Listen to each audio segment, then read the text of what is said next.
secara akademis dan juga nanti suluknya Mas Beben di dalam tasawuf. Mas Beben, tadi saya sudah mulai meresum apa yang jadi pembicaraan kita, Mas. Ya, koneksi kurang bagus tidak apa-apa, tapi teman-teman yang mendengarkan acara ini, saya sama sahabat saya Mas Beben itu, Mas Beben khususnya itu mengelola komunitas jazz, dan saya sering diundang di situ untuk berbagi, dan anak-anaknya serius belajar. Dan saya sama Mas Beben bicara musik, sekarang juga membagi filsafatnya, dan juga ada journey of soul-nya, yaitu tasawufnya. Dan mudah-mudahan kita berniat, bismillah, akan membuat kelas-kelas online, dialog, bagaimana musisi-musisi itu bisa melihat musik tidak hanya untuk menghibur, tapi lebih tinggi dari itu adalah musik menghubungkan jiwa manusia dengan Tuhan. amin. Ya, doakan ya sahabat sekalian, saya sama Mas Beben akan membuka inspirasi tentang ini. Seperti kata Pythagoras tadi, puncaknya musik bukan untuk menghibur.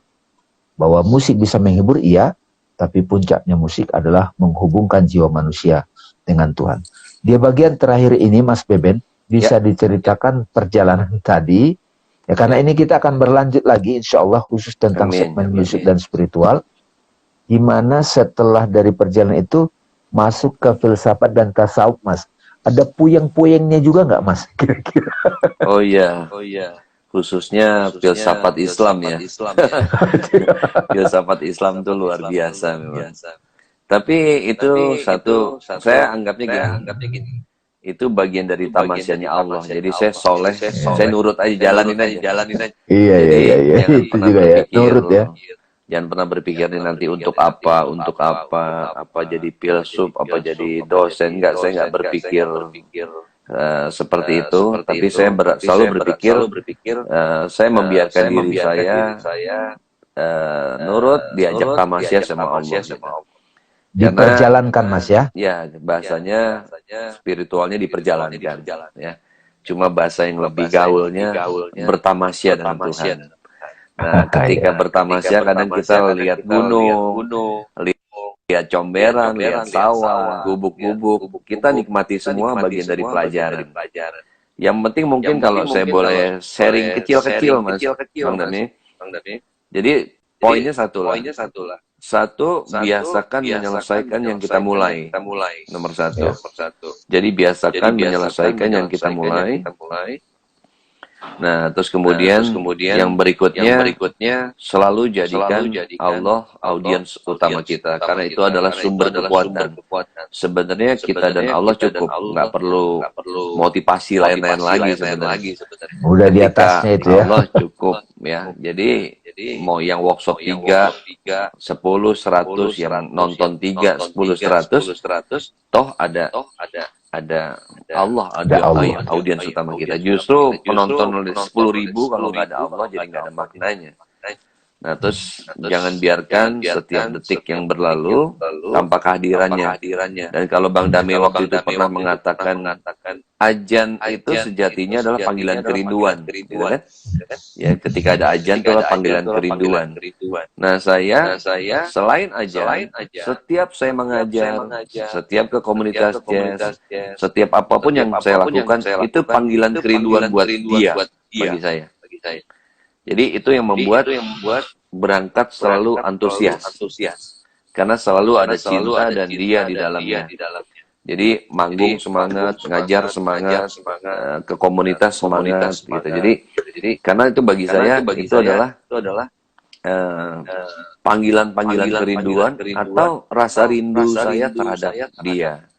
Karena pada akhirnya dalam rindu ada cinta, dalam cinta ada rindu, gitu. Dan cinta itu adalah Allah itu sendiri. Jadi kondisinya apa ya? Kita kalau masih dengan harapan-harapan yang umum, ngerjain sesuatu, ada uang nggak ada uang, nanti akan berbeda ketika nggak ada uang. Penonton banyak atau sedikit, iya betul. Pokoknya kalau harapan-harapan yang maya itu akan selalu ada kecewanya. Jadi Maya, Allah ilusi aja ya. cukup ya.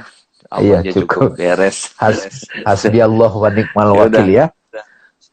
Itu. Ya Mas Beben, terus terang saya dari dialog ini meskipun tadi terputus-putus, saya menemukan banyak sari-sari kehidupan. Mudah-mudahan nanti kalau dialog ini ditranskrip sahabat saya Nadia, saya tergerak, bahkan sekarang saya ingin ngetik untuk menuliskan sari-sari tadi. Terutama bagian belakang ini poin-poin dahsyat itu. Amin. Pergulatannya panjang ya. Dan satu, apapun yang sudah dimulai, selesaikan. Oke. Selesaikan. Yang kedua, Allah adalah audiens. Ya. Jadikan setiap momen sebagai kehadiran Tuhan. Ya Mas ya. Yang ketiga, yang keempat tadi saya agak lupa Mas. Jadi setiap kita melakukan segala sesuatu, ngajar, manggung, workshop itu adalah panggilan kerinduan.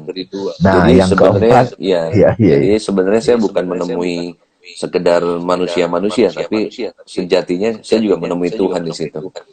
Jadi selalu rindu saya. Karena di situ saya belajar dan di situ juga Allah mengajarkan setiap pertemuan gitu. Dan kita jangan apa ya? Kita harus selalu sensitif, pandai membaca tanda-tanda. Nah, tanda-tanda itu kita untuk sensitif dimulai dengan kepedulian.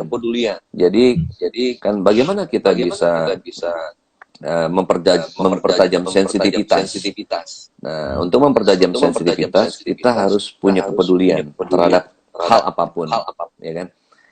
Nah, terus kemudian ditambah lagi ilmu, jangan lupa ikro, karena pada akhirnya ya ilmu itu cahaya yang akan membuka sesuatu yang tadinya gelap, yang tadi gelap menjadi terang.